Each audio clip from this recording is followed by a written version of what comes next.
ایک دفعہ کیا ہوا, ایک صاحب نے مجھے کہا کہ ایک پروفیسر ہیں, ان کا ایک مسئلہ بیان کیا کہ وہ کہتے ہیں میں صرف قرآن کو مانتا ہوں اور حدیث کو مانتا ہوں, باقی کسی کو نہیں مانتا. اور اس بیس پہ انہوں نے رجم کا انکار کر دیا. رجم جو ہے نا, شادی شدہ مرد کو زنا جو کرے اس کو شریعت نے کیا حکم دیا ہے, پتھروں سے مار کے ہلاک کرو. تو انہوں نے کہا میں قرآن کو مانتا ہوں اور صحیح حدیث کو مانتا ہوں. تو کسی نے کہا کہ یہ تو صحیح حدیث ہے کہ نبی نے رجم کیا ہے, صحیح مسلم کے بخاری کی. انہوں نے کہا یہ والی حدیث صحیح نہیں ہے, ایسے ہی بس یہ چونکہ قرآن کے خلاف جا رہی ہے لہذا یہ صحیح نہیں ہے. اپنی طرف سے ایک اصول بنا لیا کہ چونکہ قرآن میں تو ہے نا کنوارے کا, تو اس میں تو نہیں فرق ہے کہ شادی شدہ ہو یا کنوارا ہو, قرآن نے تو رجم کا حکم دیا تو میں قرآن کو مان رہا ہوں. قرآن کہہ رہا ہے الزانیۃ والزانی, زنا کرنے والا مرد ہو یا عورت ہو دونوں کو پتھروں سے, دونوں کو کوڑے مارو. تو انہوں نے کہا قرآن نے تو یہ نہیں کہا نا کہ وہ شادی شدہ یا غیر شادی شدہ, قرآن نے تو یہ کہا مرد ہو یا عورت ہو, چاہے کمارا ہو یا شادی سے کوئی غیر نہیں, پتھروں سے اس کو کوڑے مارو. اور تم لوگ مولوی لوگ کیا کہتے ہیں, سنسار کرو. تو میں تو قرآن کو مانتا ہوں. قرآن کو نہیں مانتے. اگر قرآن کو مانتے تو قرآن مجید میں دوسری جگہ پر اللہ نے کا ارشاد ہے وَمَن يَتَّبِعْ غَيْرَ سَبِيلِ الْمُؤْمِنِينَ نُوَلِّهِ مَا تَوَلَّى, جو مومنین کے راستے کو چھوڑ کر کسی اور راستے پر چلے گا, جہاں جا رہا ہوگا جانے دیں گے, وَنُصْلِهِ جہنم, اور بالآخر ہم اس کو جہنم کی آگ میں دھکیل دیں گے. تو اللہ نے کیا فرمایا کہ پوری امت سے ہٹ کر آپ کو کوئی فتویٰ دینے کی اجازت, بولو نا بھائی, نہیں ہے. جب آپ ایک ایسا فتویٰ مارکیٹ میں لا رہے ہیں جو پوری امت کا نہیں ہے, صدیوں تک امت میں کسی نے وہ فتویٰ نہیں دیا, تو آپ مومنین کے راستے کو چھوڑ کے چل رہے ہیں کہ نہیں چل رہے؟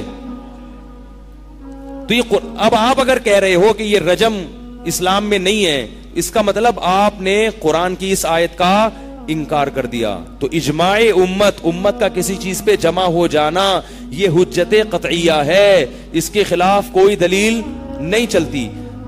تو جو مریخ سے آیا تھا نا بندہ, اس کو میرے پاس بھیج دو, ٹھیک ہے نا, اس کو میں بتاؤں گا بھائی پورے قرآن کو فالو کرو گے تو دودھ کا دودھ پانی کا پانی ہو جائے گا. اب میں آگے چلتا ہوں, جو بڑے بڑے مسائل ہیں تو چھوٹے چھوٹے ہیں نا.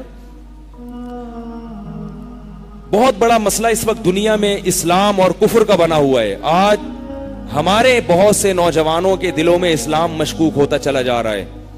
وہ جب دنیا کی رنگ رلیاں دیکھتے ہیں, دنیا کی رونق دیکھتے ہیں, اور دیکھتے ہیں کہ کافروں کو ترقی مل رہی ہے اور کافروں کے پاس دنیا کی سب چیزیں موجود ہیں, تو وہ احساس کمتری کا شکار ہوتے ہیں. وہ کہتے ہیں اگر یہ اسلام برحق مذہب ہوتا تو دنیا کی یہ قومیں کیوں ترقی کرتی ہیں اور مسلمان اتنی پستی کا شکار کیوں ہوتے. اللہ نے اس کا بھی قرآن مجید میں جواب دیا ہے. ایمان کا مسئلہ بنا ہوا ہے آج لوگوں کے.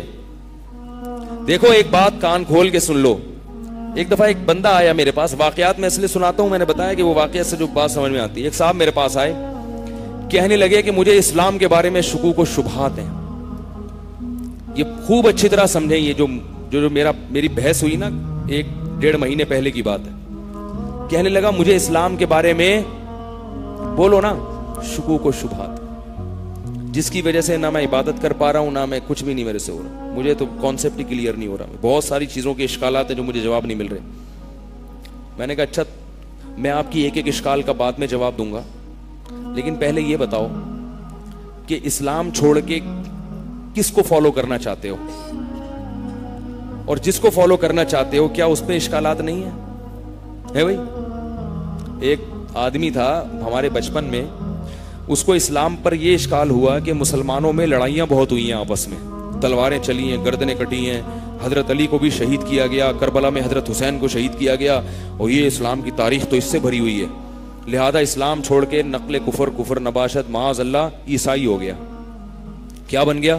عیسائی. کسی عیسائی نے اس کو ورغلایا تھا, یہ ورغلایا تھا کہ یار یہ اسلام میں تو اتنی لڑائیاں ہیں, عیسائی تو امن اور شانتی کا مذہب ہے, عیسائیت میں تو محبت ہے, محبت, اور ہر جگہ محبت. کو ایک تھپڑ مارے دوسرا اس کے آگے کر دے. اس کی شرح میں اگر کسی نے لکھا ہو تو ایک مکہ مارے تو دوسرا مکہ بھی کھا لو. پھر شروحات بھی تو ہوتی ہیں نا, یہ تو متن ہے نا, آگے اس کی تشریحات ہیں. تو عیسائیت میں اتنی محبت اور وہ عیسائی بن گیا. تو میں اس سے ملا تو نہیں, لیکن جو بندہ درمیان میں تھا, میں نے اس سے کہا کہ اس سے جا کے کہنا تمہیں اسلام پر یہ اشکال ہو رہا ہے کہ اس میں تلواریں چلی ہیں, مسلمانوں نے آپس میں ایک دوسرے کو بڑا قتل کیا, اور یہ ہوا اور وہ ہوا, اور اس بیس پر تم نے کون سا مذہب قبول کیا؟ عیسائی. اور عیسائی کی جو بنیاد ہے, ان کا جو کلمہ ہے, وہی عقل تسلیم نہیں کرتی کہ خدا ایک بھی ہے اور خدا تین بھی ہیں. یہاں سے ہمارا کلمہ تو فوراً سمجھ میں آئے گا نا, آگے ہمارے اعمال گڑبڑ ہیں, اعمال گڑبڑ ہیں, کوئی اس کی ٹانگیں کھینچ رہا ہے, کوئی اس کی ٹانگیں. مذہب تو غلط نہیں ہے نا, مذہب کو فالو کرنے والوں میں صحیح بھی ہیں اور غلط بھی ہیں. میں نے کہا وہ تو مذہب کی بنیاد کہاں سے شروع ہو رہی ہے؟ خدا ایک بھی ہے اور خدا تین بھی ہیں. اس کا جواب پتہ ہے عیسائی کیا دیتے ہیں؟ عیسائی اس کا جواب یہ دیتے ہیں کہ کچھ باتیں ایسی ہوتی ہیں جو عقل سے بالاتر ہوتی ہیں, جو سمجھ میں نہیں آتی. جیسے قبر کا عذاب, وہ بھی مانتے ہیں قبر کے عذاب. قبر کا عذاب سمجھ میں آتا ہے؟ ہاں ہوں کریں گے نا تو پھر میں آگے چلوں گا بھائی. عقل تو نہیں مانتی نا, قبر میں بندہ مٹی ہو گیا, ہم کہہ رہے ہیں پھر بھی عذاب ہو رہا ہے, ثواب ہو رہا ہے. تو وہ کہنے لگے عیسائی کہ بہت سی باتیں ایسی ہیں جو عقل مذہب نے بتا دی تو مان لو, اگرچہ عقل میں نہیں آتی. تو اسی طرح ہم نے جو کہہ دیا کہ اللہ تین بھی ہیں, اللہ تعالیٰ, حضرت مریم, حضرت عیسیٰ تین بھی ہیں لیکن ایک بھی ہے, تو یہ بات عقل میں نہیں آتی مگر مذہب نے کہی ہے تو اس کو تسلیم کر لو. سمجھ میں آ رہی ہے بات؟ اس کا جواب یہ ہے کہ ایک ہوتا ہے عقل سے بالاتر ہونا کسی چیز کا, اور ایک ہوتا ہے عقل کے خلاف ہونا. عقل سے بالاتر کیا وہاں تک آپ کی عقل پہنچ نہیں پا رہی. اس کی مثال ایسے ہے جیسے آپ کسی کو کہیں 325 کو 448 سے ضرب دیا جائے تو 2348 جواب آتا ہے, اور کیلکولیٹر بھی نہیں آپ کے پاس. اب آپ کہو گے یار اتنی کیلکولیشن تو میں نہیں جانتا, میں تو 2 اور 2 4 جانتا ہوں, تو میری عقل میں نہیں آ رہی یہ چیز. لیکن کہنے والا چونکہ سچا ہے تو مان لیتا ہوں میں. کیا خیال ہے بھائی؟ کہنے والا سچا ہے تو مان لیتا ہوں, اور اگر کہنے والا سچا نہیں ہے, اعتماد نہیں ہے, تو بھائی مجھے کیا پتا یار, میں ان چیزوں سے واقف نہیں ہوں. لیکن اگر کوئی یہ کہے کہ 2 اور 2 5 ہوتے ہیں, اب آپ کو کہنے والا چونکہ بہت ہی سچا ہے, بات عقل میں آ تو نہیں رہی ہے لیکن پھر بھی مان لیتا ہوں, تو یہ آپ کے پاگل ہونے کی دلیل ہوگی. کوئی کتنا ہی سچا ہو, جو بھی 2 اور 2 کو 5 کہے گا, یا تو خواب میں کہے گا, یا پی کے کہے گا, یا وہ آپ کو الو بنا رہا ہے, یا جان کر جھوٹ بول رہا ہے, کوئی نہ کوئی بات ہے. 2 اور 2 کبھی بھی 5 نہیں ہو سکتے. تو اللہ نے ہمیں بتایا کہ قبر کا عذاب ہے, یہ عقل سے بالاتر ہے, کیونکہ ہم نے مر کے دیکھا نہیں ہے, ہم تو اس دنیا کو جانتے ہیں. اللہ نے بتایا جنت ہے, ہماری عقل سے بالاتر ہے, ہم نے دیکھی نہیں ہے جنت. اللہ نے کہہ دی, سچے نے کہہ دی, ہم نے مان لیا. لیکن 3 ایک نہیں ہو سکتا اور 1 3 نہیں ہو سکتا. یہ عقل سے بالاتر نہیں ہے, یہ عقل کے خلاف ہے. دن کو رات کہنا, رات کو دن کہنا, یہ عقل سے بالاتر نہیں ہے, یہ عقل کے خلاف ہے. تو جو اسلام کے علاوہ دنیا میں دیگر مذاہب ہیں, اگر آپ ان کی تحقیق کرو تو وہ عقل سے بالاتر باتیں نہیں کرتے, بلکہ وہ عقل کے خلاف باتیں کرتے ہیں. الحم سے لے کے والناس تک قرآن میں اور محمد صلی اللہ علیہ وسلم کی حدیثوں میں کوئی ایک بات بھی عقل کے خلاف آج تک کوئی ثابت نہیں کر سکا ہے. کوئی ایک دعویٰ ایسا کیا ہو مذہب نے جو عقل کے خلاف جا رہا ہو, جس کو انسان کہتا ہو یہ تو ہو ہی نہیں سکتا, نام ایسا ہو نہیں سکتا, کوئی ایسا دعویٰ کیا نہیں ہے. ایک دفعہ کسی نے اعتراض کیا تھا کہ قرآن میں آتا ہے للشمس ينبغي لها ان تدرك القمر ولا الليل سابق النهار كل في فلك يسبحون. فرمایا کہ سورج اور چاند آپس میں ٹکراتے نہیں ہیں, اور نہ دن رات سے پہلے آتی ہے, اور ہر ایک دائرے میں تیر رہا ہے. ہر ایک دائرے میں چاند بھی اور سورج بھی تیر رہا ہے. سائنسدانوں نے ایک زمانے میں ریسرچ کی تو بتایا کہ زمین گھوم رہی ہے, سورج نہیں گھوم رہا.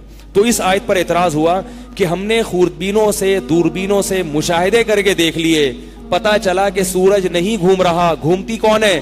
زمین. ایک حد وقت تک یہ نظریہ چلا ہے. اس کے بعد پھر اعتراف کیا کہ نہیں, سورج بھی چل رہا ہے, سورج بھی زمین کو لے کے کیا کر رہا ہے؟ چل رہا ہے. تو ایک آیت بھی قرآن مجید کی ایسی نہیں ہے جو عقل کے خلاف جا رہی ہو.